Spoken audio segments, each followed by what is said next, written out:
Hello, everyone, and welcome to another year where we celebrate Star Trek. Yes! I'm Tierra. I'm Kerrie. And I'm Humphrey. Today's stars, everybody. Who wants to hit everybody who wants to spoil the day for us with Starbreaker? Whoa! Humphrey, do you really want to do that? Yes, because they're jerks. Yep. No. Every year you three seem to do this. Do what? Star Trek. Blech. What is a Star Trek? Come on, Loki. You know what Star Trek is. Star Trek is according to Wikipedia, Star Trek is a science fiction series created by Gene Roddenberry, which is all about the adventures of everybody on the Enterprise. Hooray! Yeah, all right. And look at that. Everybody's turned up for the celebration. Yeah, but the problem is, well, I hate to break it to you. We're celebrating a day early. That's okay. Because we can have every article about Star Trek on the show in the next one. Yeah.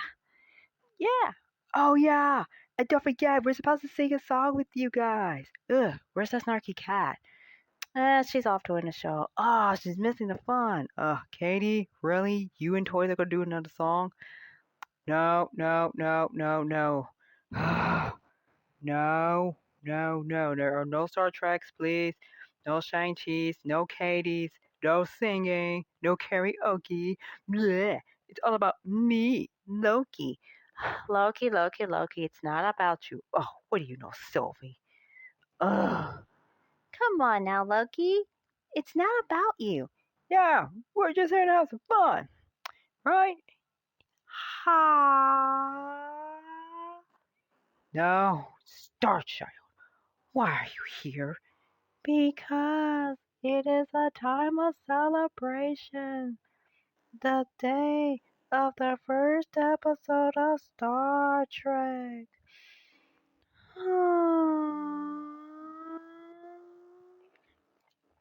Oh, yeah. See, we talk about the Gene Roddenberry tribute show. Yeah, we celebrated 2 days early. Ugh. Yep. But that's okay.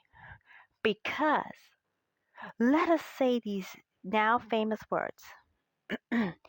Space. The final frontier. These are the voyages of the Starship Enterprise. Its 5-year mission to explore strange new worlds, to seek out new life and new civilizations, to boldly go where no man has gone before. Yes! Yeah! No.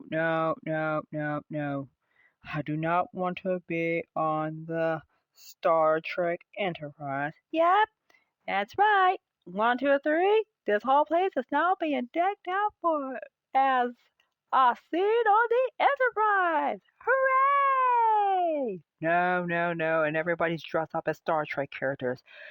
Ugh. I mean, look at that.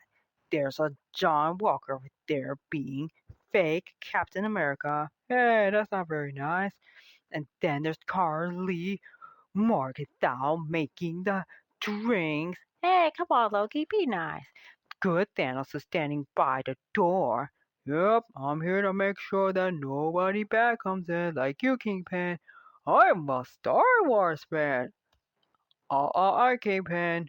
You read the sign. Yep, read the rules. One coffee shop, one people. No Star Wars. We already did Star Wars. Wait, what are you doing? Whoa! Told you that guy's pretty sus. Ha! He has no intelligence. Yeah, and Besides, who knew that one little show can spawn so much? What? Let's take a look at the numbers. 11 television series, 13 feature films, books, games, toys. One of the most popular and influential TV shows of all time. Whoa! Yeah, like The Next Generation, Voyager, Deep Space Nine, Enterprise.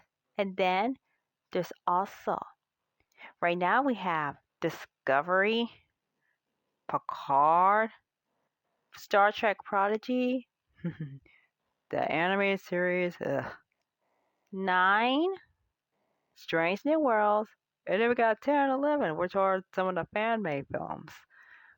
yeah, like Star Trek Continues. That's like number 10 for us. But what was about number 11? Yeah, short treks. Yeah, that's right. I think it's time for the Star Trek animated series to get the reboot treatment. We'll deal with that later. But right now, we have things to do. No, no, no, no, no, no, no. What? What is it, Loki? I see Star Child over there. Ha! No, no, no. No Star Child. Hello, Loki. No, no, no, no, no. There's a Sprite. Hi, Loki. And then there's a Tiamat. Hello, Loki. And then there's a Billy and Tommy over there. Hi, Loki. Hey, Loki. And an Eli Bradley. Hey, Loki. And a Kate Bishop. Hello, Loki. And then there's a Kamala Khan. Hey, Loki. Ready to go watch me and be in the movie, The Marvels? Yes! No, no, no, no, no, no, no, no Marvels. Ugh. Yes, Marvels. Plus, there's also America's Chavez. Hi, Loki. Ugh. And then there's Cassie Lang. Hi, Loki. No Cassie Langs. Yes, Cassie Langs. No Peter Parkers. Yes, Peter Parkers. There will be no Axels. Yes, Axels. No Love. Hi, Loki. No Scar. Hey, Loki. No Hulkling. Hey, there's a chance that I might be in the Marvels too. No Hulklings. Yes, Hulklings. If we have a Billy or Tommy, there's gonna be a Hulkling. No. No Fifth Visions. Yes, Viv Visions. No Riri Williamses. Yes, Riri Williamses. Hi, Loki. No Shories. Hi, Loki. No miniature Toussaint. Yes, miniature Toussaint. Hi, Loki. No Phylas. Yes, Violet. Hi, Loki. No, no, no, no, no. No what? What is that? Oh no, not the Gaia. Yes, the Gaia. Hi, Loki. No, no, no. No fireflies. Hi, Loki. No tiny sharks. Hi, Loki. And their friends. Hello, Loki. Hi, Loki. Hi. No butterfly girl. Hi, Loki. And there will be no Morgan Starks. Yes, Morgan Starks. Hi, Loki. No tiny toys. Yes, tiny toys. Yeah, even the baby toys. No little baby toys. Yes, little baby toys. And Homelander! Woo-hoo-hoo-hoo-hoo. No Homelanders. No, none of that. No, nobody gives me hugs. Okay. Back, stay back. Give hugs.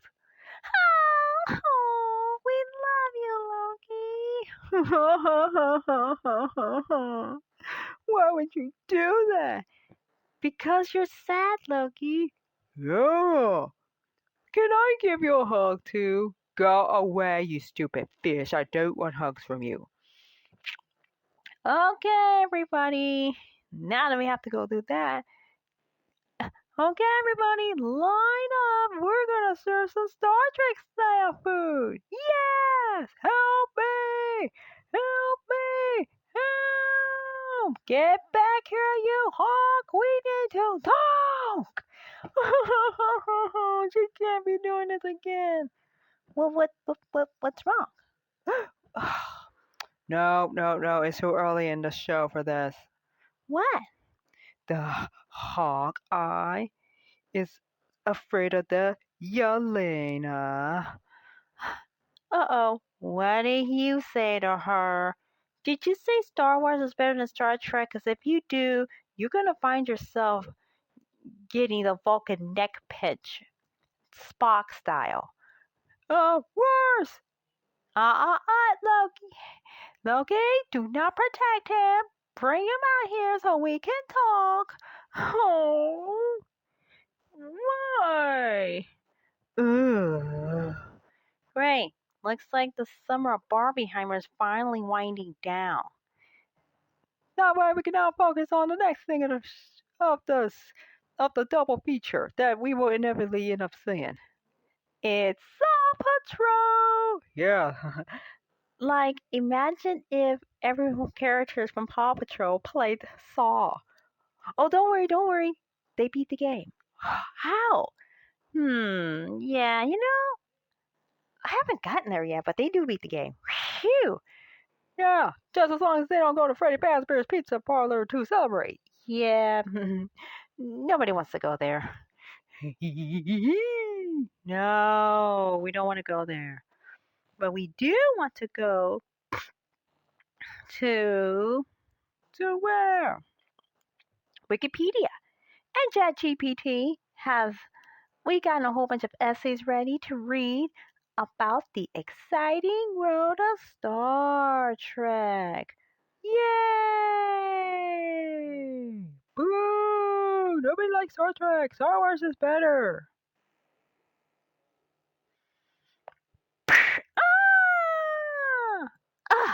How could you show that disrespect to those sweet, adorable little toys? Oh, great. Here comes Titania. What is she doing here?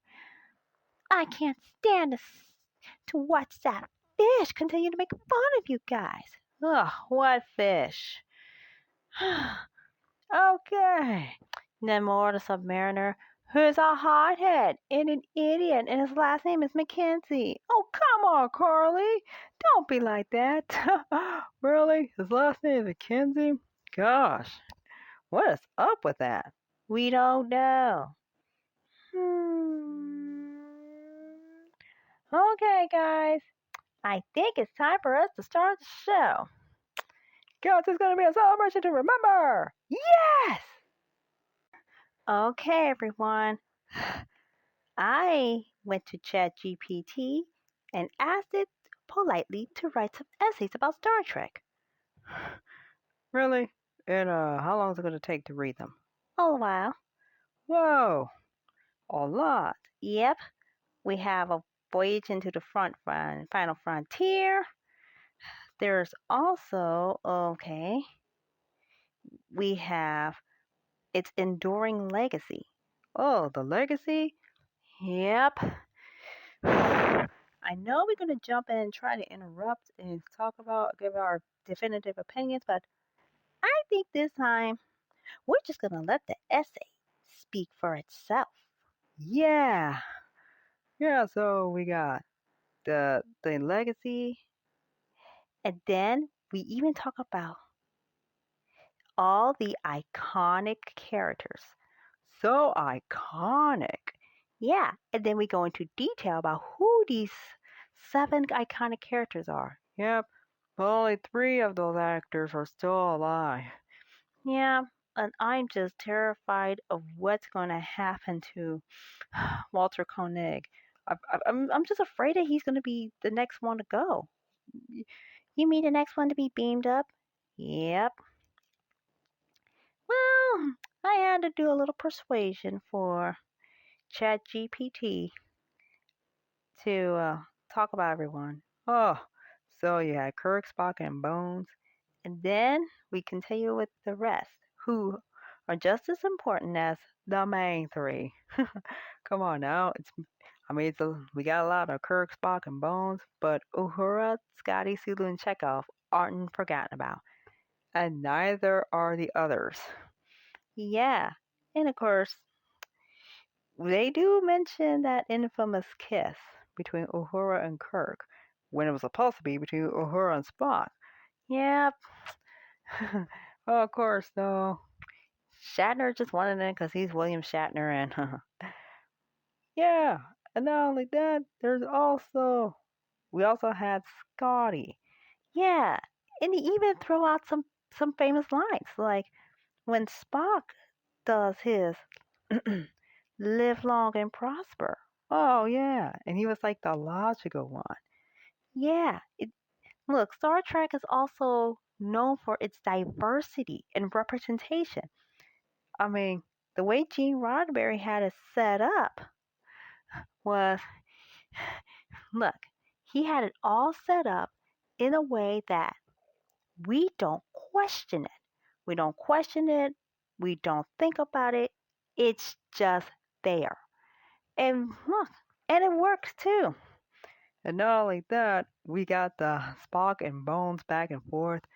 Yeah. And then, of course, we have the I'm a doctor, not a fill in the blank with whatever you ask him to do. Yeah. Then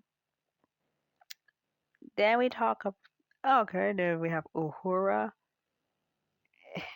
and Uhura saving the day like multiple times. Always saving the day.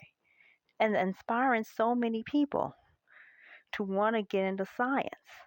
Yeah, and then Scotty, who cannot change the laws of physics, but is often the miracle worker. He always saves the day when they need to save the day. Yeah. Of course, though, he did participate in Mirror Mirror with yeah, he and Bones had to work together to help get the OG team back to their own Enterprise instead of being on evil Enterprise. Yeah, and then of course the fun part is when they all beat up evil Spock. Wait, we forgot something. What? The top 10 most iconic episodes of the original Star Trek series. Ooh, crap. I think we almost forgot about that. But before we go any further, we have Sulu. Yeah, the deadly at the helm, even deadlier with a fencing plane. Ah! Yeah, who can forget that moment where Sulu ran around half naked? Yeah, he was shirtless, running around with a fencing blade and chasing everyone. Oh no! That is terrifying. I know. But look, but him as evil Sulu now, I think George Takei had way too much fun playing evil Sulu. But, yep, and then we finally figured out when the William Shatner versus George Takei fight began. What happened? Mirror, mirror. Ooh, how it began. He easily dispatched them, knocked them out. hmm And then next we have Chekov. Chekov? Yeah, Chekov. Who is like everyone's little brother. Always spouting stuff about Russia. Yeah. Well, they hired Walter Koenig to play the Russian during a time when the U.S. and Russia just did not get along. They still don't get along because some Russians they may look dumb, but they're actually smarter than us. And I find that terrifying. Yeah. And then, of course, though, they put Chekov in, and not just for that, but they did it in a way that people just don't question it. Nobody questions it. Oh, yeah. So we got all the iconic characters. not only are they iconic, the one thing else is iconic. The Enterprise itself. Oh, yeah, the Enterprise itself, where Kirk and his group lived and worked. Their job was to explore strange new worlds. Yeah, and not only that, Pike was also on that ship as captain. Yeah, but then that's when he got bumped up to admiral. Oh, of course, but in Strange New Worlds, we had to get James T. Kirk on the Enterprise. There had to be a way for Kirk and Spock and Uhura to meet. Oh, of course, look, no matter how you write the story, Kirk and Uhura meet at a bar. There's no getting around that. Yep. And not only that, she introduces him to Spock. So there's that part. Mm-hmm. And not only that, wait, there's the cultural impact. What's its cultural impact? What impact did it leave on the world? Yeah. We never forget. We never did, and we never will. That's right. Wait, so one more thing. Okay. Here, I'll write it for you. I says write an essay about the top 10 episodes of the original Star Trek series. Yeah, what are the top 10 episodes? Ooh, let's see. Here's a good one. We got the top 10 episodes. City on the Edge of Forever, The Trouble with Triples, Balance of Terror, Amok Time, The Doomsday Machine. That's interesting. Mirror, Mirror. Oh, always the best. The Devil in the Dark, The Ultimate Computer, Space Seed. Ugh, had to put Space Seed in there. Ugh. And Journey to Babel. That's interesting. Yeah, look at that. They even go into some detail. Like, well, look, we talked about, yeah, boldly going where no one has gone before. Of course, the City on the Edge of Forever is always the best. Look, we think, look, if you want to watch Star Trek, start with these episodes. Oh, yeah. I mean, look, The City on the Edge of Forever was written by Harlan Ellison. It was all about time travel. Whoops. Yep. And also know the episode where Kirk falls in love and loses the woman. Oh, yep, that sucked. The Trouble with Tribbles, where Uhura adopts a tribble and and then her pet reproduces so much that they're taking over the ship and eating all the food. And plus, there's that bar fight. You can't forget the bar fight. Yeah, the bar fight so iconic that characters from Deep Space Nine jumped in. And a number of them participated in the bar fight. Who could forget that iconic moment where Kirk opened up a hatch and all them tribbles fell on top of his head? Yep, and he's like, oh no, I'm up to my eyeballs in fuzzy animals, and oh god, I still look good. Yeah, but then of course a number of them were dead because of the poison gray. Ooh, well don't worry.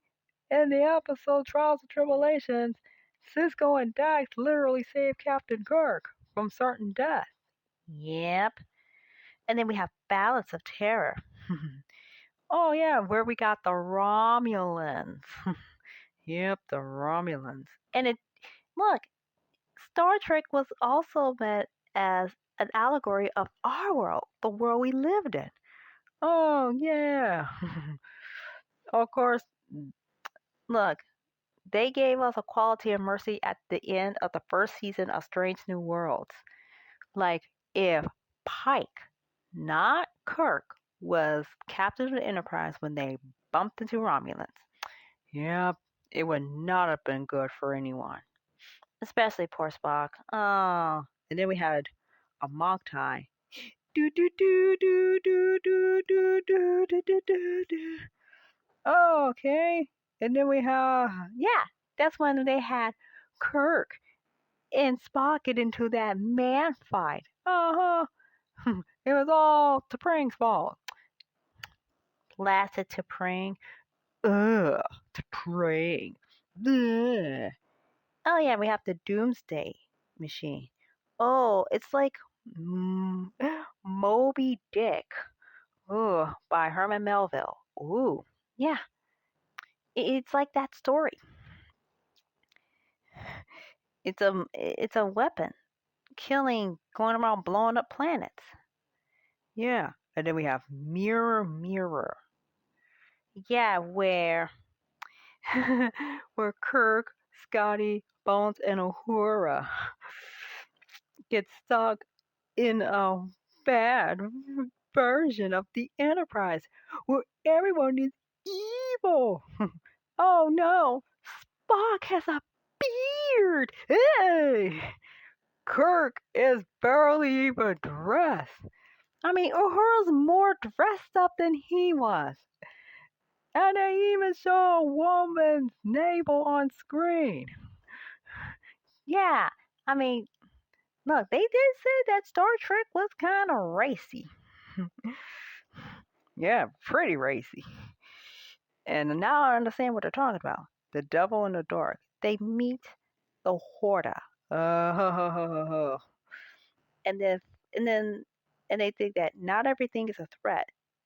And of course, they learn empathy. yeah. so, So once they find out that the Horda wasn't as bad as you thought, they decided to help it. the ultimate computer. Ooh. But then you're wondering, how effective is a computer driving the spaceship? We still have to think about that. Yeah, that's right. Star Trek also gives us conversations. Yeah, where we have to do lots and lots of thinking. Spacey. Oh, it's con. Great. We still need to do top 10 things in the 90s that kids. Look, if you grew up in the 90s, you will have known and feared the name Khan Noonien Singh. Not Khan Noonien Singh! Ah! Who jumped into the movie Star Trek The Wrath of Khan. Yikes! And then another version of Khan was put in Star Trek Into Darkness. Yeah.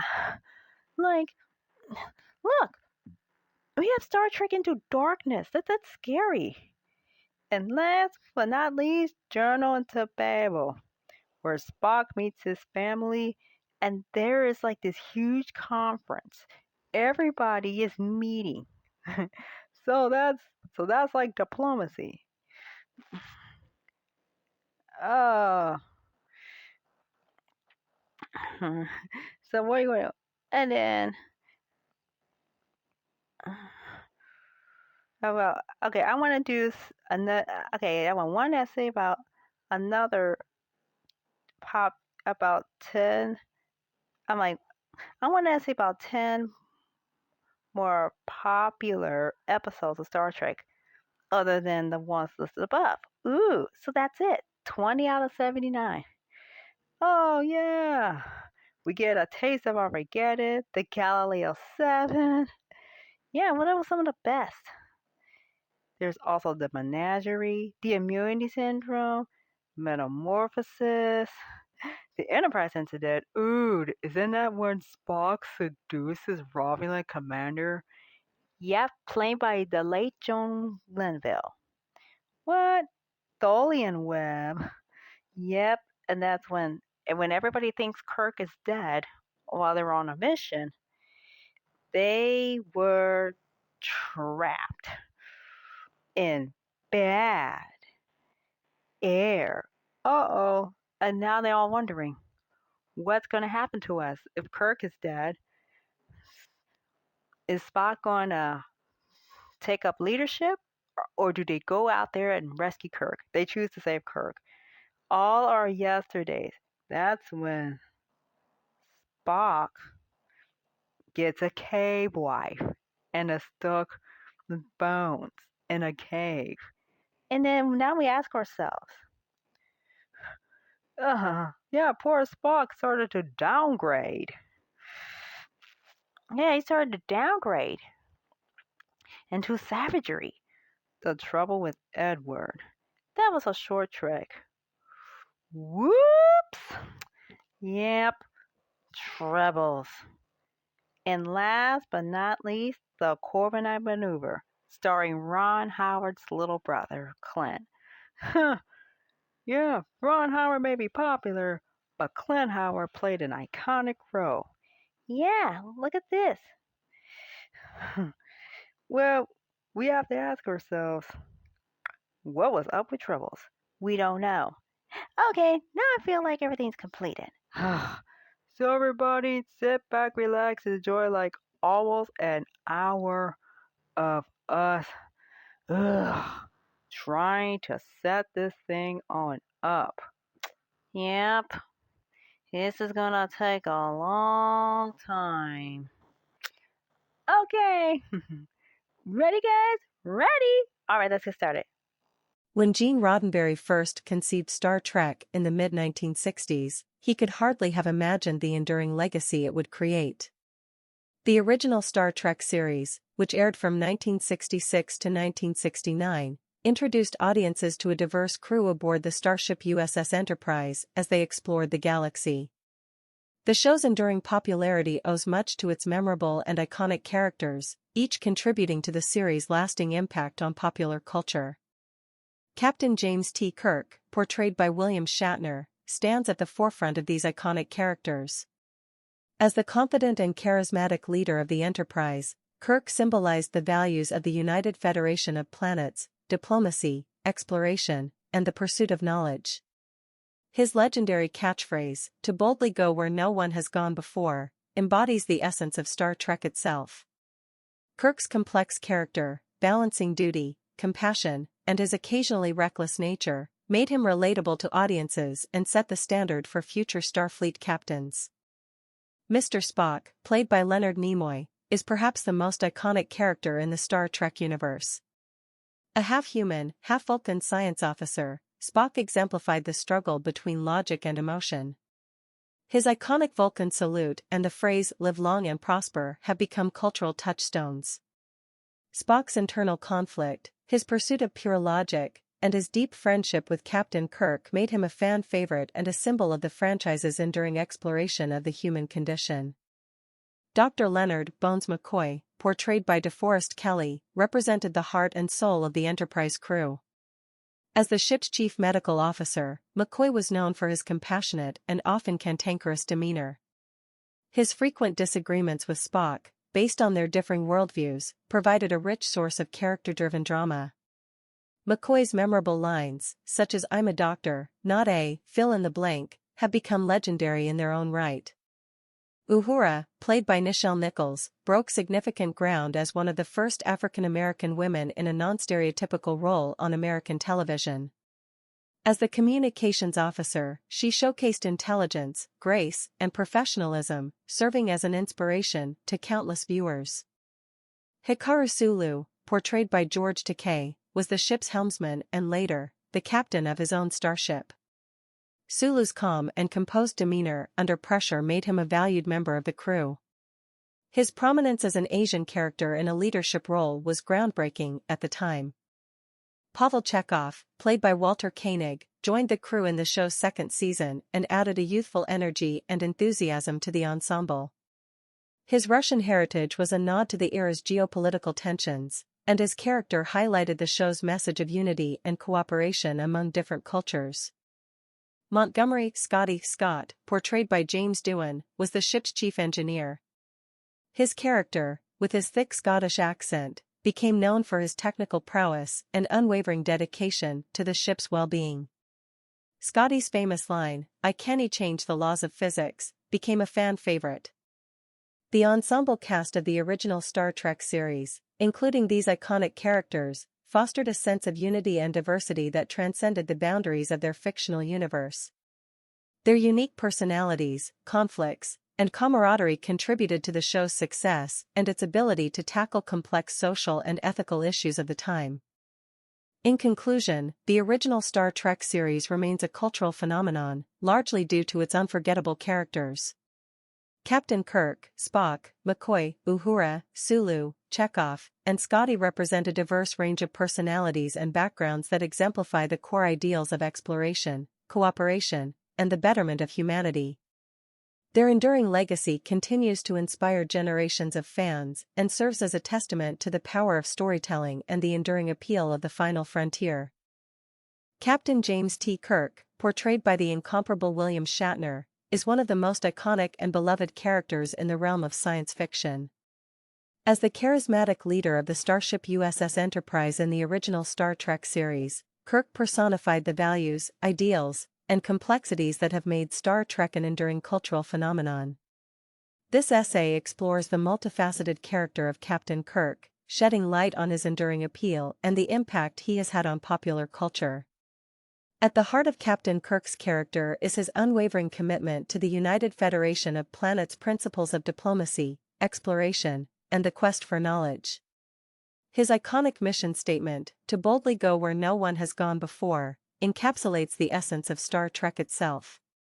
Kirk's role as the captain of the Enterprise placed him on the front lines of interstellar exploration, leading his diverse crew into uncharted territories and facing the unknown with courage and resolve. His leadership embodied the spirit of adventure and the pursuit of the greater good. However, what sets Captain Kirk apart from other sci-fi captains is his relatability. Beneath his confident exterior lies a complex character with a compelling blend of virtues and flaws. Kirk's deep sense of duty often clashed with his compassionate nature, leading to moral dilemmas and ethical quandaries. This inner conflict resonated with audiences, who saw in Kirk a reflection of their own struggles to balance competing values and responsibilities. Kirk's charisma and charm are undeniable.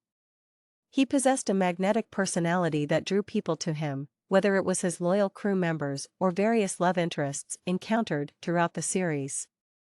His ability to inspire loyalty and camaraderie within the crew of the Enterprise was a testament to his leadership skills.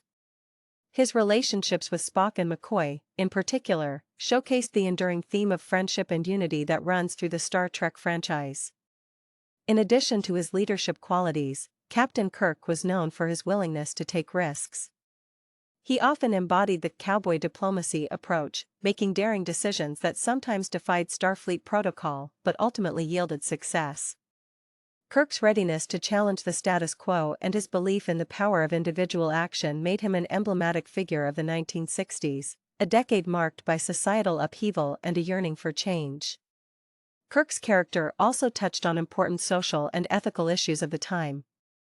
Star Trek's groundbreaking inclusion of diverse characters and themes addressed topics like racial equality, gender roles, and Cold War tensions. Captain Kirk's commitment to equality and cooperation among different species and cultures reflected the show's progressive ideals and its message of hope for a better future. Captain James T. Kirk's enduring legacy extends beyond the original series. His character has appeared in numerous Star Trek films, spin-off series, novels, and other media. William Shatner's portrayal of Kirk has become synonymous with the character, and the actor's dynamic performance continues to captivate audiences, old and new. In conclusion, Captain James T. Kirk stands as a paragon of leadership, moral complexity, and charisma within the realm of science fiction. His character's enduring appeal lies in his ability to represent the best qualities of humanity while navigating the challenges of the cosmos. As Star Trek continues to inspire generations, Captain Kirk remains an iconic figure who embodies the spirit of exploration, unity, and the limitless potential of the human adventure. In the vast universe of science fiction, few characters have achieved the iconic status and enduring appeal of Mr. Spock, portrayed by the talented Leonard Nimoy. As the half-human, half-Vulcan science officer aboard the starship USS Enterprise in the original Star Trek series, Spock epitomized the complex interplay of logic and emotion, making him a beloved and iconic figure. This essay delves into the multifaceted character of Spock, shedding light on his unique traits, his impact on the Star Trek franchise, and the timeless themes he represents. At the core of Spock's character is his dual heritage, a half-human, half-Vulcan lineage that symbolizes the eternal struggle between reason and emotion.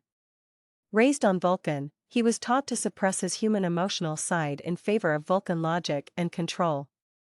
This inherent conflict forms the emotional crux of Spock's character, as he continually grapples with his internal turmoil. His iconic phrase, "Live long and prosper," and the Vulcan salute became symbols not only of his character but also of the enduring appeal of Star Trek. Spock's commitment to logic and reason is a defining feature of his character. His ability to approach problems and dilemmas with unemotional detachment often provided the voice of reason in the midst of chaos. This logical perspective was crucial in solving complex problems and making difficult decisions, serving as a counterbalance to Captain Kirk's impulsive and emotional tendencies.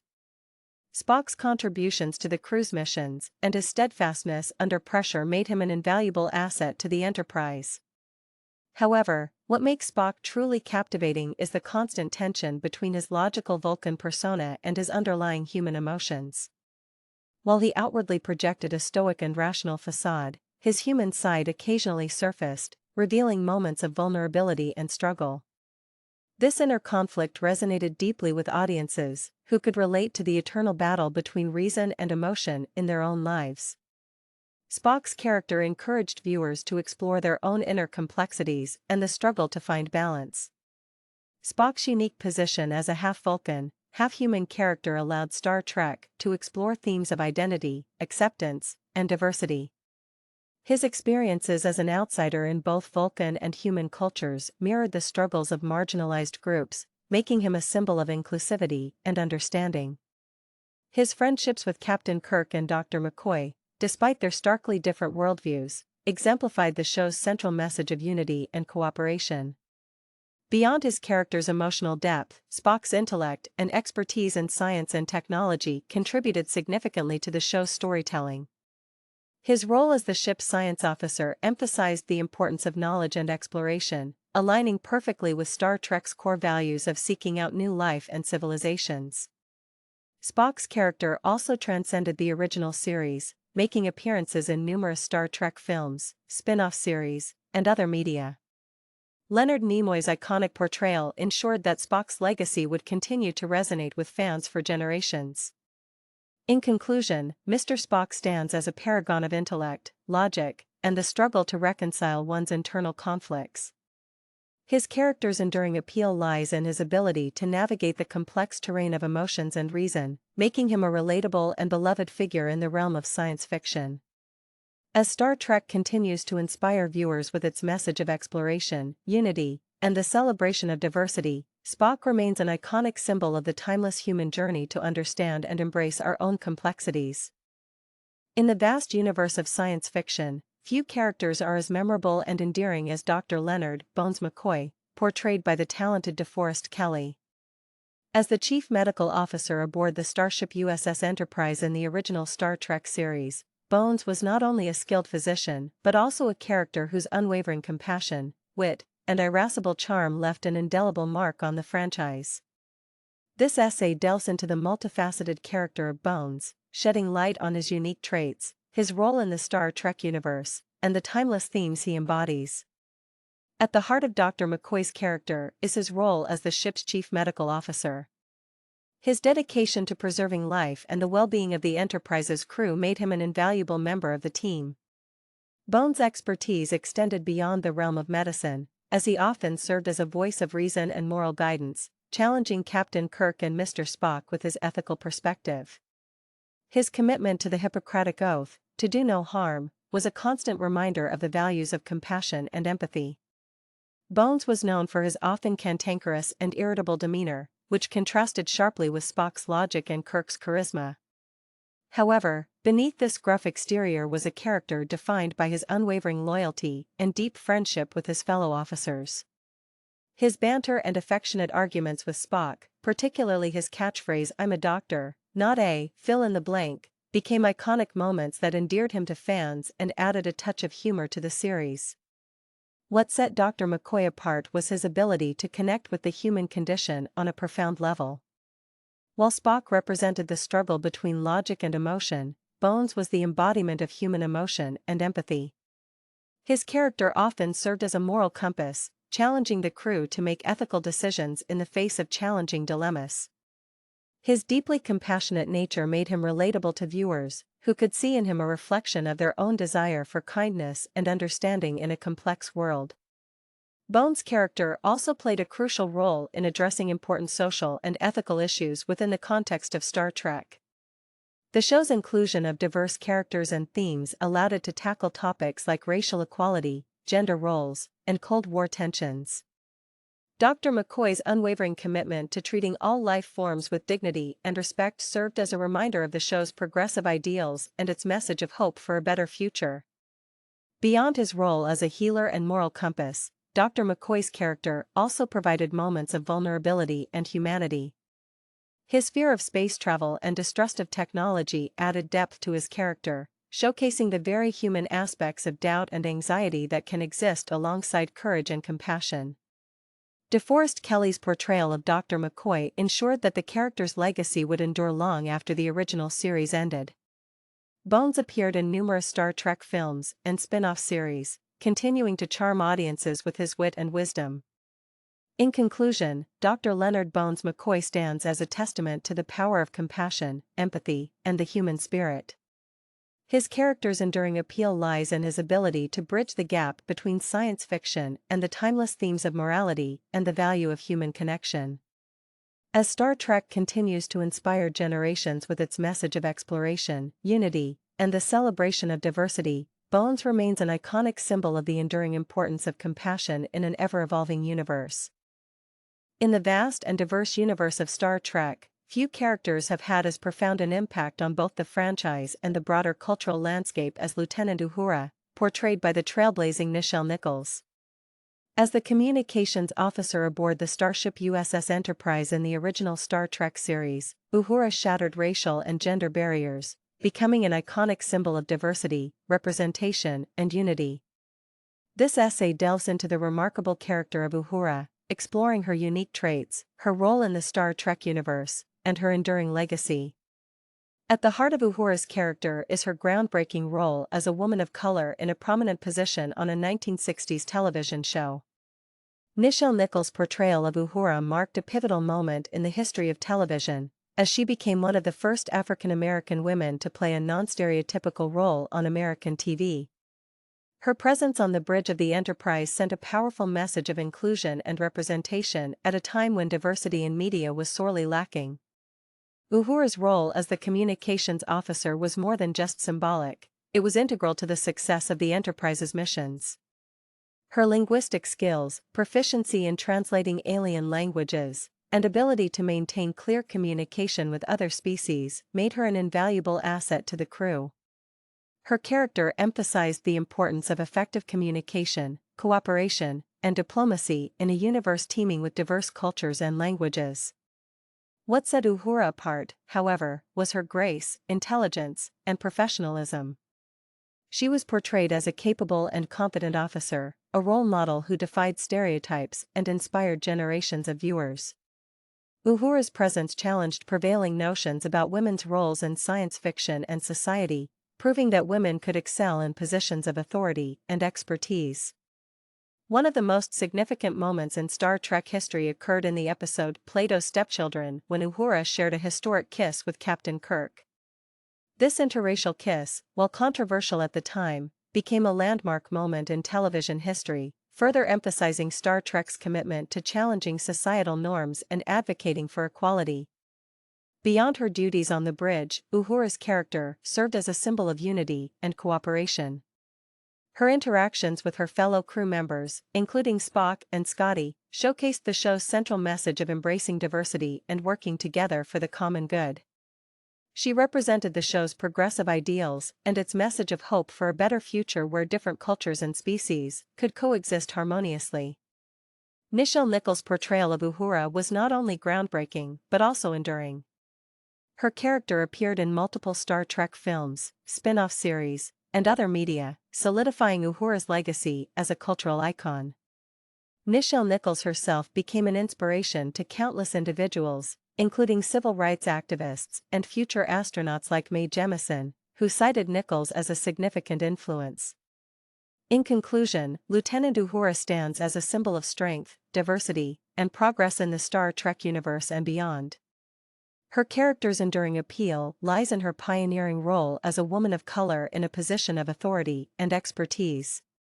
As Star Trek continues to inspire viewers with its message of exploration, unity, and the celebration of diversity, Uhura remains an iconic reminder of the ongoing journey toward a more inclusive and equitable future. Within the rich tapestry of the Star Trek universe, few characters are as beloved and essential as Montgomery Scotty Scott, portrayed by the talented James Doohan. As the chief engineer aboard the starship USS Enterprise in the original Star Trek series, Scotty emerged as an iconic figure celebrated for his technical prowess, unwavering dedication, and unassuming heroism. This essay will delve into the multifaceted character of Scotty, exploring his unique traits, his pivotal role in the Star Trek narrative, and his lasting legacy.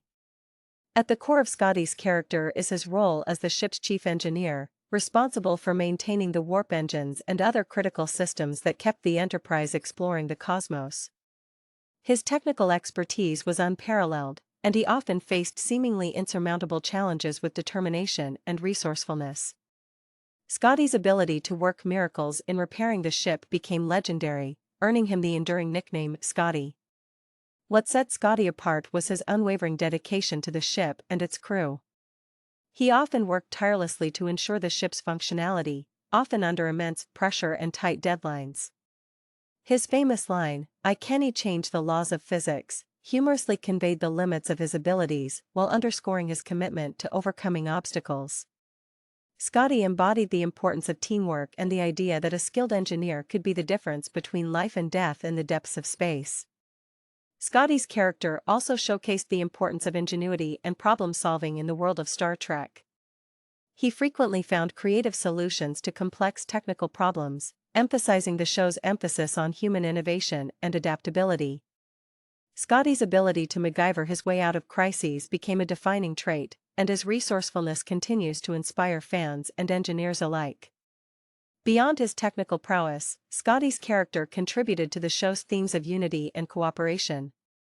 His interactions with fellow crew members, including Captain Kirk and Mr. Spock, showcased the camaraderie and mutual respect that defined the Enterprise crew. Scotty's friendship with Captain Kirk, in particular, was a testament to the strong bonds that formed on the ship and the show's central message of unity among diverse cultures and species. Scotty's character had a significant impact beyond the original series. James Doohan's portrayal ensured that Scotty would continue to be a beloved figure in subsequent Star Trek films, spin-off series, and other media. His character's enduring appeal transcended generations, as new fans discovered the charm and heroism of the Enterprise's chief engineer.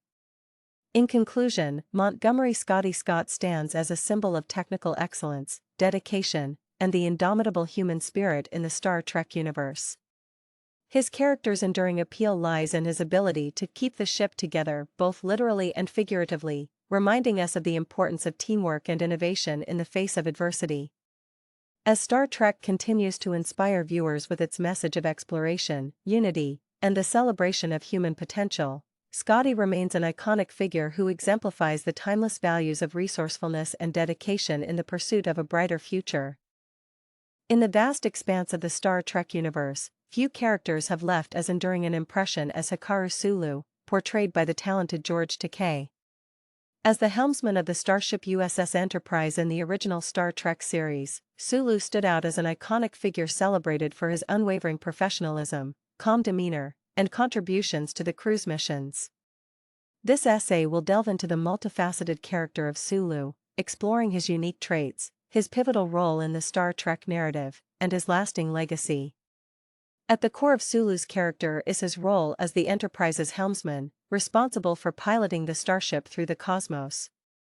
His steady hand and cool under pressure were indispensable qualities in the fast-paced and often perilous missions undertaken by the crew. Sulu's exceptional piloting skills made him an invaluable member of the team, navigating the ship safely through asteroid fields, turbulent space anomalies, and tense diplomatic encounters. What set Sulu apart was his calm and composed demeanor, even in the face of imminent danger. His unflappable nature became a hallmark of his character, earning him the trust and respect of his fellow crew members. Sulu's ability to maintain his composure under extreme circumstances provided a sense of stability and reassurance in the high-stakes world of space exploration. Sulu's character also showcased the importance of adaptability and versatility within the Star Trek universe. Beyond his duties at the helm, he demonstrated proficiency in a wide range of skills, from botany to fencing. This well-roundedness emphasized the show's emphasis on the diverse talents of the Enterprise's crew and the notion that every individual had a vital role to play in the ship's success. Sulu's character contributed significantly to the show's themes of unity and cooperation among diverse cultures and species. His interactions with fellow crew members, including Captain Kirk and Mr. Spock, showcased the strong bonds of friendship and camaraderie that defined the Enterprise crew. Sulu's friendship with Pavel Chekov, in particular, exemplified the show's central message of unity among different cultures and backgrounds. Furthermore, Sulu's character embodied the show's commitment to inclusivity and diversity. George Takei, himself of Japanese-American heritage, brought authenticity to the role and served as a positive representation of Asian characters in mainstream American television. Sulu's character was groundbreaking in its portrayal of a person of Asian descent in a prominent role during a time when such representation was rare. Sulu's character had a significant impact beyond the original series. George Takei's portrayal ensured that Sulu would continue to be a beloved figure in subsequent Star Trek films, spin-off series, and other media. His character's enduring appeal resonated with fans of all generations, who admired his professionalism, leadership, and dedication to the values of Starfleet. In conclusion, Hikaru Sulu stands as a symbol of professionalism, adaptability, and the enduring human spirit in the Star Trek universe. His character's lasting appeal lies in his ability to embody the virtues of calmness, versatility, and unity in the face of the unknown. As Star Trek continues to inspire viewers with its message of exploration, cooperation, and the celebration of diversity, Sulu remains an iconic figure who exemplifies the timeless values of steadfastness and teamwork on the final frontier. In the rich and diverse universe of Star Trek, few characters bring as much youthful enthusiasm and charm to the forefront as Pavel Chekov, portrayed by the talented Walter Koenig. As the navigator and later the chief navigator aboard the starship USS Enterprise in the original Star Trek series, Chekov emerged as an iconic figure celebrated for his energy, ingenuity, and unwavering dedication to the crew's missions. This essay will delve into the multifaceted character of Chekov, exploring his unique traits, his vital role in the Star Trek narrative, and his enduring legacy. At the core of Chekov's character is his role as the navigator, responsible for charting courses and providing valuable insights into the ship's journeys through the cosmos. His youthful exuberance and quick thinking were assets that complemented the more seasoned members of the Enterprise's crew. Chekov's ability to adapt to new challenges and his readiness to embrace the unknown made him an indispensable member of the team. What set Chekov apart was his distinctive Russian heritage, a nod to the geopolitical tensions of the era in which the original series was produced. His character's presence emphasized Star Trek's commitment to inclusivity and diversity, showcasing the unity among crew members from different backgrounds and cultures. Chekov's character added a layer of international cooperation to the show's message of unity and collaboration among diverse species and nationalities. Chekov's youthful energy and enthusiasm served as a breath of fresh air on the bridge of the Enterprise. His occasional mispronunciations of English words, often inserting the letter V into them, became endearing quirks that endeared him to fans. His character's optimism and can-do attitude provided a stark contrast to some of the more seasoned and stoic members of the crew. Furthermore, Chekov's character contributed to the show's emphasis on the importance of the younger generation in shaping the future. His presence underscored the idea that youth and innovation were vital in navigating the complex challenges of space exploration. His character's curiosity and willingness to learn from his more experienced colleagues highlighted the importance of mentorship and the passing of knowledge from one generation to the next. Chekov's character had a significant impact beyond the original series. Walter Koenig's portrayal ensured that Chekov would continue to be a beloved figure in subsequent Star Trek films, spin-off series, and other media. His character's enduring appeal resonated with fans of all generations, who appreciated his youthful vigor and the positive energy he brought to the show. In conclusion, Pavel Chekov stands as a symbol of youthful enthusiasm, innovation, and the vital role of the younger generation in the Star Trek universe. His character's enduring appeal lies in his ability to infuse the series with a sense of energy and curiosity, reminding us of the importance of embracing the unknown with optimism and an open heart. As Star Trek continues to inspire viewers with its message of exploration, cooperation, and the celebration of diversity, Chekov remains an iconic figure who embodies the timeless values of youthful exuberance and the pursuit of knowledge on the final frontier. The original Star Trek series, which first graced our screens in the 1960s, remains a timeless voyage into the final frontier. With its groundbreaking narratives and iconic characters, the series has left an indelible mark on science fiction. Let's embark on a journey through the cosmos as we explore the top 10 episodes that made Star Trek a cultural phenomenon. Number 1. The City on the Edge of Forever, Season 1, Episode 28. A poignant exploration of time travel, morality, and sacrifice, this episode stands out for its emotional depth and stellar storytelling. The chemistry between Captain Kirk and Edith Keeler creates a captivating narrative that transcends the sci-fi genre. Number 2. Balance of Terror, Season 1, Episode 14. This gripping tale introduces the formidable Romulan Star Empire, setting the stage for future Star Trek story arcs. The cat-and-mouse game between the Enterprise and a Romulan warship exemplifies the series' ability to blend suspense and political intrigue. Number 3. The Trouble with Tribbles, Season 2, Episode 15. Injecting humor into the series, this episode showcases Star Trek's versatility. Tribbles, the small, furry creatures, create chaos on the Enterprise, offering a delightful break from the more serious tone of other episodes. Number 4. Amok Time, Season 2, Episode 1. Delving into Vulcan culture, Amok Time provides an intimate look at Spock's inner struggles. The episode's exploration of friendship and duty adds layers to Spock's character, contributing to the depth of the series. Number 5. Mirror, Mirror, Season 2, Episode 4. The Mirror universe is introduced in this episode, offering a dark and twisted reflection of the familiar Star Trek universe. The concept of parallel realities and the ethical dilemmas faced by the crew make this a standout episode. Number 6. The Doomsday Machine, Season 2, Episode 6. This episode combines intense space battles and ethical dilemmas as the Enterprise encounters a planet-destroying machine. The haunting portrayal of Captain Decker's sacrifice adds emotional weight to the story. Number 7. The Enterprise Incident, Season 3, Episode 2. Featuring espionage and political intrigue, this episode explores the delicate balance of power in the galaxy. Kirk's undercover mission behind Romulan lines adds a layer of suspense and showcases the series' ability to tackle complex themes. Number 8.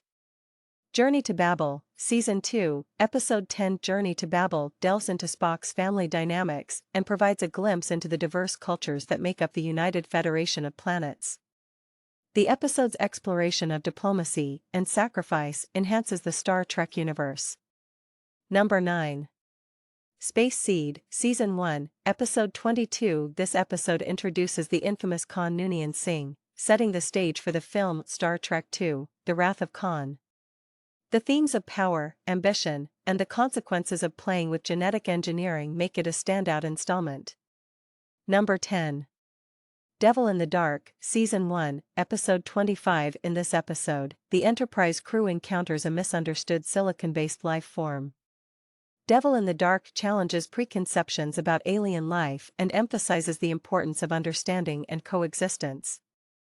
These 10 episodes, among many other stellar moments, showcase the enduring brilliance of the original Star Trek series. Its exploration of morality, diversity, and the human condition continues to resonate with audiences, making it a cornerstone of science fiction television. In the vast cosmos of television, few series have left an indelible mark on the sci-fi genre like the original Star Trek. Beyond its own spin-offs, the influence of Captain Kirk's adventures has rippled across the small screen, shaping narratives and inspiring creative minds. Here, we delve into 15 TV shows that bear the unmistakable imprint of Star Trek, despite not being direct descendants of the iconic franchise. Number 1. The X-Files, 1993 to 2018. Influenced by Star Trek's exploration theme, The X-Files embraced the unknown with its investigative duo, echoing the spirit of boldly going where no one has gone before. Number 2. Doctor Who, 1963-present. Time-traveling adventures owe a nod to Star Trek's occasional forays into temporal anomalies. Both series share a commitment to imaginative storytelling. Number 3. Battlestar Galactica, 2004 to 2009. This reimagined series inherited Star Trek's tradition of exploring societal and ethical issues through the lens of science fiction. Number 4. Stargate SG-1, 1997 to 2007. Drawing inspiration from Star Trek's teamwork dynamics, Stargate SG-1 showcased a diverse team exploring the galaxy and encountering new civilizations. Number 5. Farscape, 1999 to 2003. Farscape mirrored Star Trek's penchant for introducing memorable alien species and challenging moral dilemmas within a spacefaring narrative. Number 6.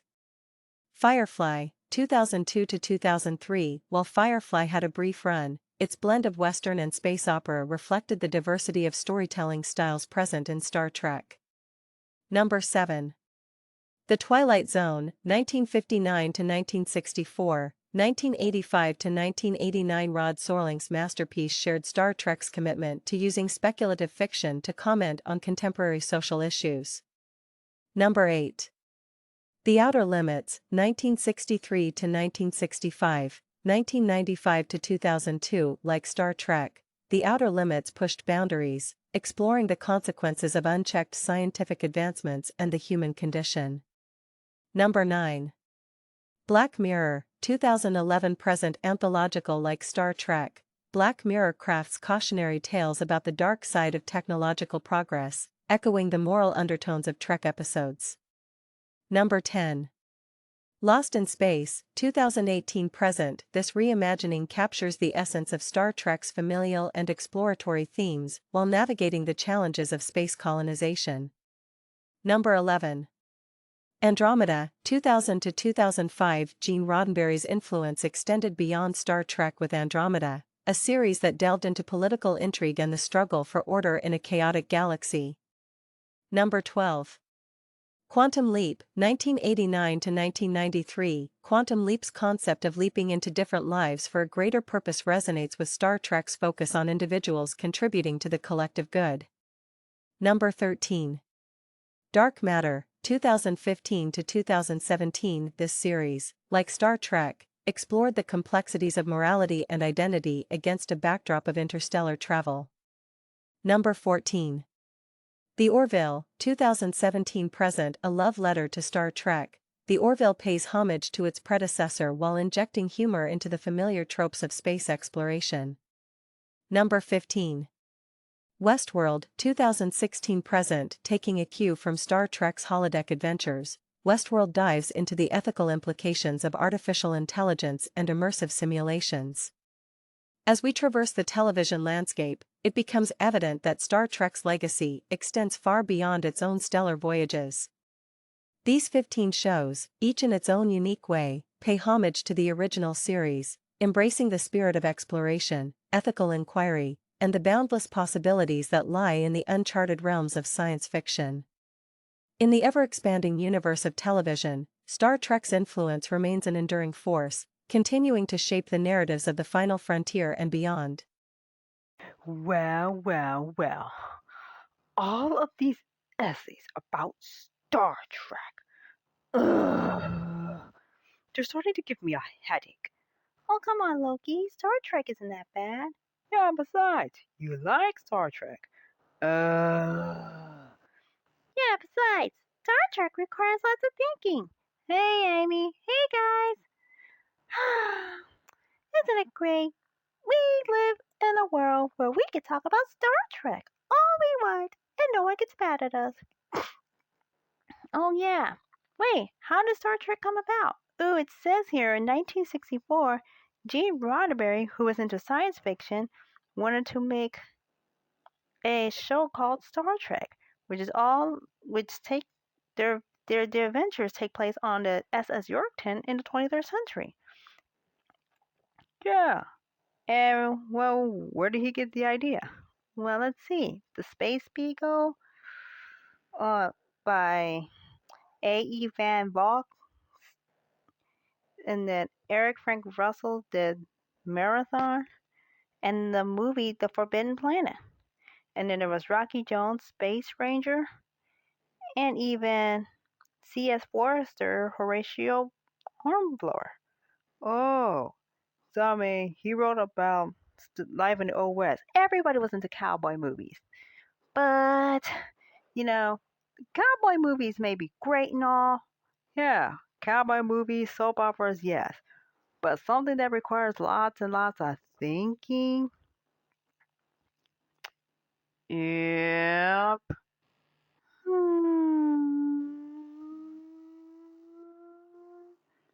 Yeah. And then, of course, we had, well, first he started off writing about Captain Robert April. Oh, yeah, we did hear from him. We ended up hearing from him several times. And then there was also Christopher Pike, played by Jeffrey Hunter. Yeah. And then there was Pike. Yeah, but unfortunately, he got Cage, radiation treatment, shot by Khan in another universe. Like, give that guy some respect. boo! We've had enough of that. Yeah. And not only that, they gave us the cage. The cage? The cage. Oh, he was literally caged. Yeah. Oh, don't worry. We'll deal with the cage when we start doing all the Star Trek shows. Okay. And then they gave us Where No Man Has Gone Before. Besides, the Man Trap and Turnaround Intruder were not very well received, but Where No Man Has Gone Before has stayed. Yep, and not only that, they gave us Kirk, Scotty, Sulu, And then there was Bones, and then Uhura, and then there was also Janice Rand, played by Grizzly Whitney, and Christine Chapel, played by Majel Barrett. And then, of course, in the second season, we had Walter Koenig, who took over as Chekov. Oh, yeah. Of course. well, what happened? Yep. But of course, Star Trek owes its success to Lucille Ball. Oh, Who had the executive power to cancel Star Trek before it even began, but they talked her out of it. oh, And then there was another project that she invested in that was called Mission Impossible. oh, yeah, right around the same time. Yeah, that's right, folks. What did I tell you? The old franchises are returning. Doctor Who, Star Trek, there was Mission Impossible. I mean, The Lord of the Rings, yes. Yep. So they continue to show. So now not only did they continue to show, And then look at what we got. The first time, a lot of people did not like the first part of Star Trek. but that don't mean it didn't turn out to be a hit. Oh, it was a hit. Oh, don't worry. They did try to save Star Trek. But wait, Star Trek gave us a lot of things. Like the cell phone, the tablet. and some iconic aliens like Klingons and Vulcans and Romulans and Tellarites and Andorians and Gorn. Gorn. And even Borg. Borg.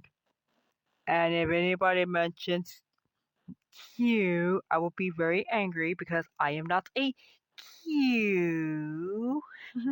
A Q? Well, they literally did deal with a Q, so there's that.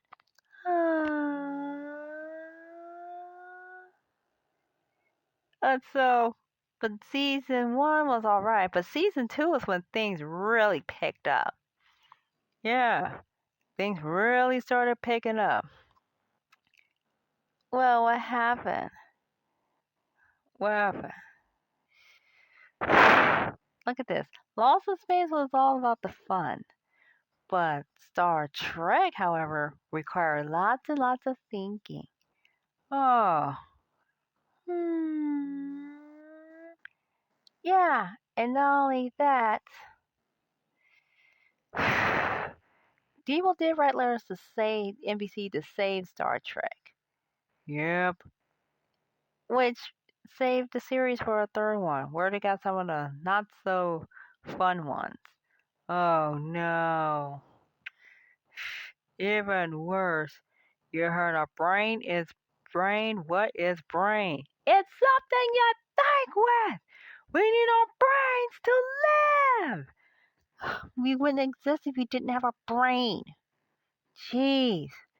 Ugh, I wish I could slap that girl. Yeah, I wish I could slap that girl. How dare she? Mm-hmm. And not only that, of course, Star Trek being canceled was ranked number 4 on 25 biggest TV blunders. Yeah, why did they cancel Star Trek? That was a dumb idea. oh, don't worry. We have the power of ChatGPT, and we could ask a question. What if Star Trek was never canceled? Oh, don't worry. It was enough to give us syndication. Mm-hmm. So people went. The show picked up in the 70s. Every day, people would tune in to watch Star Trek, the show that would never die. Not like that, they gave us Star Trek convention, and then they started making movies. So they started making movies? Yeah, they could have given us Star Trek Phase 2. Phase 2. Yeah, Phase 2. Like, what if they went through with it? Well, then the show would have ended in 1986. Just in time for the next generation to appear in 1987. Yeah, and at the same time, they do have their movies. Yep. But of course, we did talk about some of the iconic cast members. Iconic? Yeah. The names are no doubt familiar to everyone. Yeah. But next thing you know, Sulu could have gotten bigger. But he was in the Green Berets. Oh. But we had Walter Koenig as Pavel Chekov. Yeah, to bring in some of that young factor. And look, it doesn't matter how you write the story, he's going to end up being the little brother of everyone. Yep.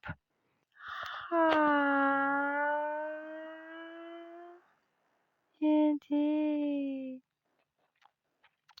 And I have something to say about that, such as DeForest Kelly was mainly a villain. Leonard Nimoy was not very well known, along with William Shatner, who was all well known. And the show Nicole was a singer and a stage actress. Oh, so they had, back then, not everybody was well known.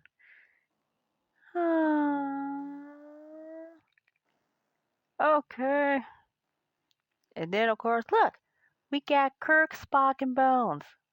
It's always been about Kirk, Spock, and Bones. Yeah, look at that. Kirk is the straight-laced guy with a sense of humor. Spock was the logical one, all logic, all the time. Bones, however, was not as logical as you think, and it was always going for the least harm.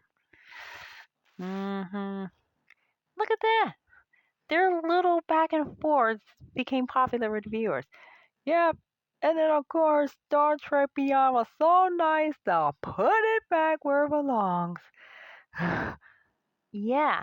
Of course, though.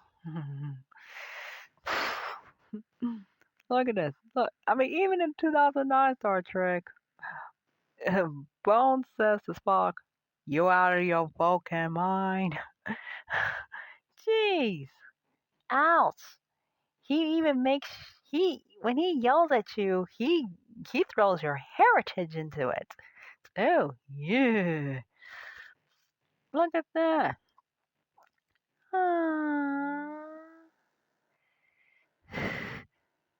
So look at that. Look, the back and forth happens. A lot of times happen on the bridge. And guess who's always there watching them? You didn't see Uhura. But she was there watching the whole thing unfold before her. Yeah, Spock became super popular. Even if they wanted Roddenberry to get rid of the Martian, it's like, there is no Martian. Spock is not a Martian, he's a Vulcan. Yikes. And then there were others. Oh, yeah. And don't forget, we got to jump into the next generation where Kirk dies in generations. Yep. The disrespect. Kirk and Picard could have made a great team. They could have made a great team. I mean, look at this. They would have made a great team. But what's his name was a real jerkface. Boo! Hooray! Ah! Not cool, you stupid fish. Not cool at all. What? You don't cheer when everyone boos. Ah. Man, what's wrong with that guy? He always does that. Okay, Spock is Vulcan ambassador. Yeah, and not only that, he helps the Vulcans and the Romulans reunite. Yep. And then Leonard Nimoy jumped into the reboot movie because look, if you're gonna do something that pays homage to Star Trek, grab an original character from that show and put him in there. And not only that, he got trapped in the 23rd century in another timeline. Whoops! Oh, don't worry. He even gives advice to another version of Kirk. Oh yeah. And then he talks to the younger version of himself in Star Trek Into Darkness when having to deal with Khan. Oh, not again. Jeez. Khan must have been so powerful he still scared old Spock. Yep. Now, and then Star Trek Beyond, they all marked his death. Oh, because Leonard Nimoy died in real life. Oh, yeah, that's sad. Yep, that was heartbreaking. I mean, I admit it, we all cried when we found out that he died. Yep, and then there was Scotty, was 72 years old. He was trapped in a transporter buffer. Oh, don't worry. He even taught Geordi LaForge what he knew. Oh. So he's now out there having his own adventures. And then we had Bones. Old man Bones. He was Admiral, head of Starfleet's medical division. And he's like, I don't see no points of yours, boy. but you're like a bulkhead. And his dad is like, I'm an android. It's like, almost as bad. Huh. So he met Data. And then there was also Sarek, who stayed ambassador until he died. Oh, there was Kang, Koloth, and Kor. They continued to work until two of them died in Deep Space Nine Blood Oath. And then we've heard from Kor in a few more episodes. And then he dies in the Dominion War. What? Yep. And then Sulu was captain of the USS Excelsior. Stanley would be so proud. Yep. Of course, Darwin tries to kill Kirk in Trials and Tribulations, but they stop him in time. Of course, though, Major Barrett Roddenberry was Deanna Troy's mom, Losana. Losana. Oh, and then we had Diana Muldaur, who was in Return of Tomorrow and Is There in Truth No Beauty. She was Pulaski, and she went back and forth with Data. Oh, but then a lot of people didn't like her character. Yep. And then of course there is another story about Uhura, who was captain of the Sierra Leone, taking Jean-Luc Picard, who was then an ensign, under her wing and teaching him how to be an effective starship captain. Oh, yep. And then there's other people who have been on the OG show. Gary Lockwood, Sir Sally Kellerman, who was on Where No Man's Gone Before. Diana Muldaur was Pulaski. Yeah, Ricardo Montalban. Yep, we heard his story. Yep. Oh, there's also Julie Newmar, Friday's Child. Oh, Robert Lansing and Terry Garr on Assignment Earth. You know what? Maybe next time we should dedicate an episode to what if assignment to let's go to a hypothetical assignment Earth. Yep. And then there was France Nguyen was Alana Troyes, who was one of the first Vietnamese actresses to appear on American television. Oh, but she was a spoiled brat. Mark Leonard was a Romulan, a Klingon, and Spock's dad. Yep. Jane Wyatt was Spock's mom. What else do we have? Ted Cassidy, who was Lurch in the OG Addams Family, was in What Are Little Girls Made Of? Oh yeah, he also voiced the Gorn in Arena. Ugh. Joan Collins was the city on the edge of forever. Oh, yep. Is there more? Clint Howard? Yeah, we talked about him in Corman Maneuver. What? Oh. So we had Joanne Linville. She was Romulan Commander. Oh. And then Angelique Pettyjohn. She did the James Fisher Triskelion. Oh, as that slave girl who Kirk totally had feelings for. Yep. And not only that, why was Star Trek so good? They hired science fiction writers to do sciencey stuff. Yep. But then of course they even throw They even threw in some not so religious moments. Yeah, but Roddenberry, why would you bury him on Earth? He was born to cruise the stars. And then we had, of course, there was also, well, Brennan Circuses and Omega Glory were more Christian and more patriotic. And then there was also, people were messing up scripts. It's like, oh, really? And yet they didn't listen. And of course, they always had some fun episodes, like Spock and Bones going back and forth. And then we had Trouble of Tribbles, I Mud, and the PC Action. That was a comedy. PC Action, that was when they were going back in the 20s being gangsters. Yep. And then there was some.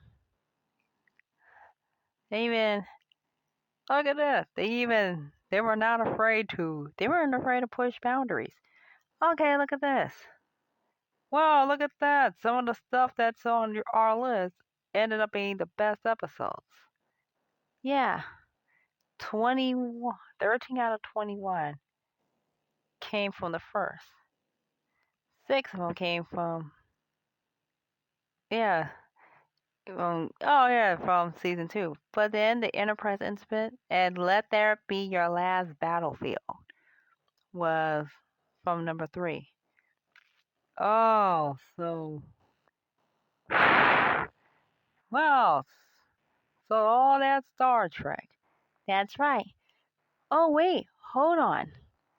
They gave us the original films, remember? Oh, yeah. So they gave us, we could have gotten Phase 2, but instead we got Star Trek The Motion Picture, a movie that required lots and lots of thinking. Yeah, it was all about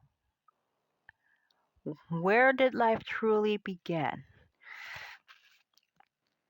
And then after that, they gave us Khan. Oh, Khan. Yay, Khan. I like him. Oh! Well, I don't. Yeah, it's so rude.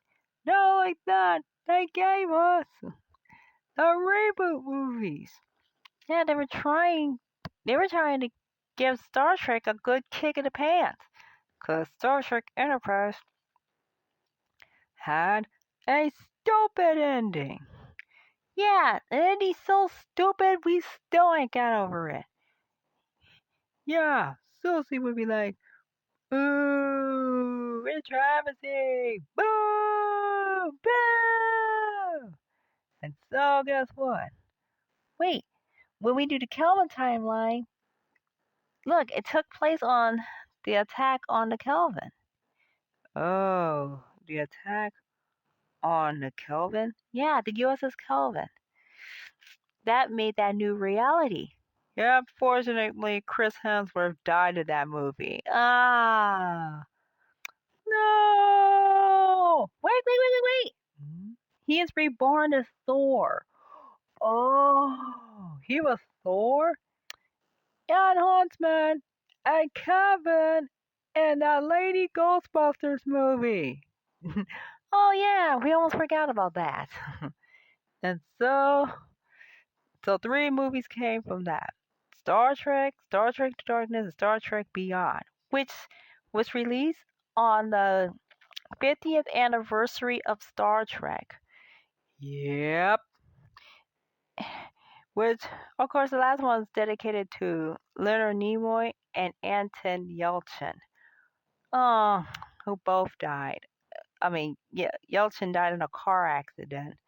Ah, yep. What a tragedy. Oh, look at that. It gave us. What did they get? Well, in the words of Mel Brooks and Spaceballs, we got merchandising. Wow, what do we get? Toys, comic books. Yeah, come on. Where are the comics? Yep. Yep, unfortunately, Marvel pilfered those in 1979. Mm-hmm. Yep, they didn't have home video then. Yep. And then they started writing. So they gave us comic books. DC Comics got their hands on Star Trek for the next 12 years. And then Marvel got their hands on Star Trek again. And now they gave us, and now they're, so now you can't find comics based on Star Trek. Yep. And not only that, we got novels.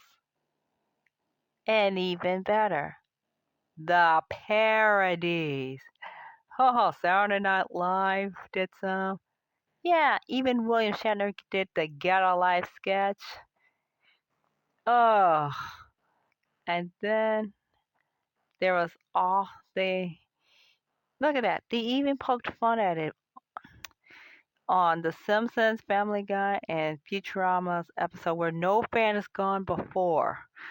Yeah, and there was also Galaxy Quest.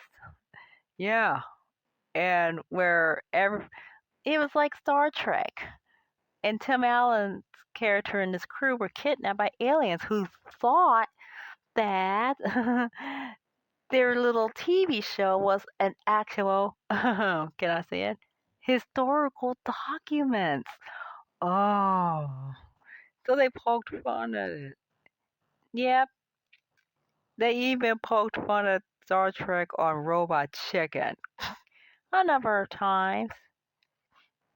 Oh yeah, they even poked fun at it on A Living Color. Jeez, Star Trek is insane from the parodies. And not only that, fandom productions. What happened? We had Star Trek Continues, the most famous one of them all, which people had worked on for 4 years. And even, Rod Roddenberry approved of it. Come on. I'm pretty sure Gene Roddenberry would have been very impressed by Star Trek Continues' efforts to wrap up the show. Yep, that was the last show. And then not only that, and look at all the sequels it had gotten. Oh yeah, they had Star Trek the Anime Series, the movies, The Next Generation, Deep Space Nine, Voyager, Enterprise, Discovery, Short Treks, Picard, Lower Decks, Prodigy, and Strange New Worlds. Yeah. Whew. Now that is a lot of Star Trek. And there's that. Right? Shall we wrap it up here? I think we're going to have to wrap it up. By how? We're going to be doing this. Okay. Oh, guys, are you ready? Ready. Let's do this. Whoa, Katie, seriously. Once again, you and Toys are going to sing a song? Yeah, they're gonna sing a song, alright. Hey, Morbius. Hey. Alright, got the music set up. Alright, 1, 2, 3, let's hit it! Wait, what song are we singing? This one. Oh yeah! Ready? Intergalactic, planetary, intergalactic, planetary, intergalactic, planetary,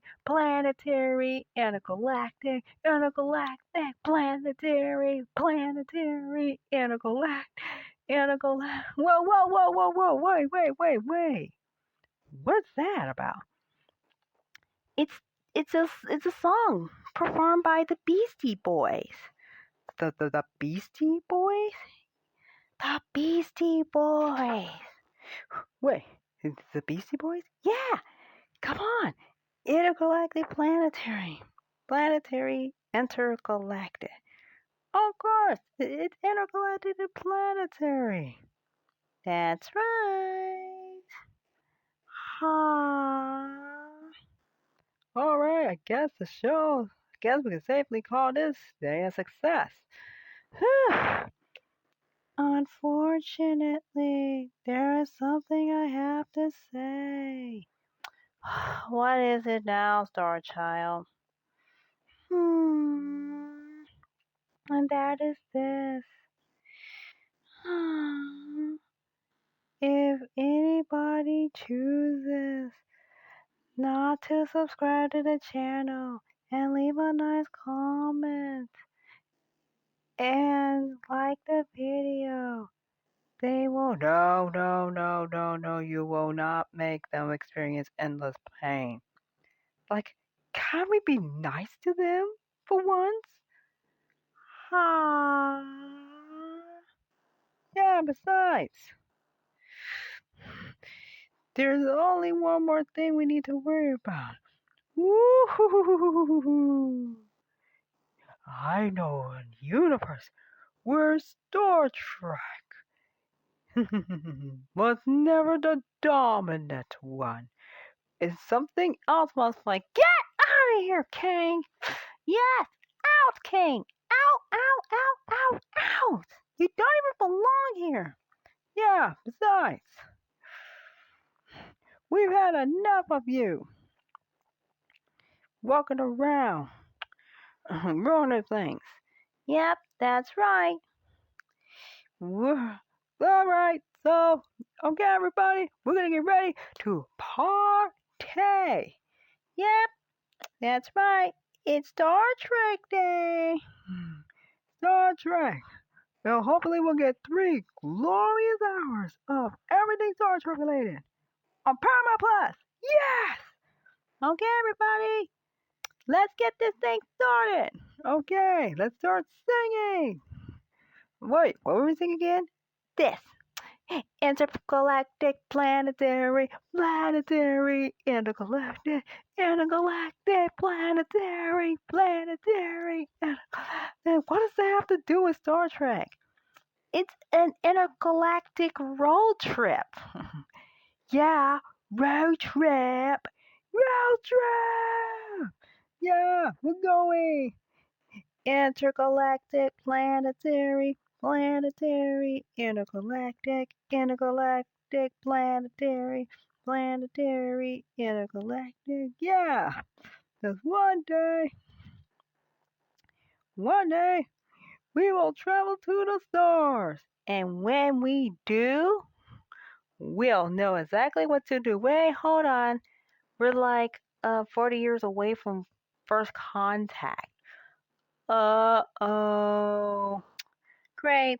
Looks like we're gonna be looking over our shoulders for the next 40 years because I don't feel like dealing with any Borg. Ugh, Borg, so annoying. Alright, guys, thanks for tuning in. Now, Let's wrap this thing on up because we got a party to attend. Again! And this time we sing with our hearts out. Intergalactic, planetary, intergalactic, planetary, intergalactic, planetary,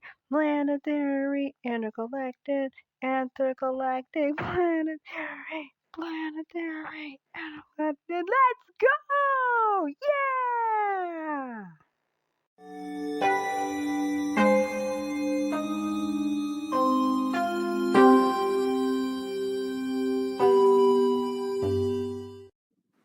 me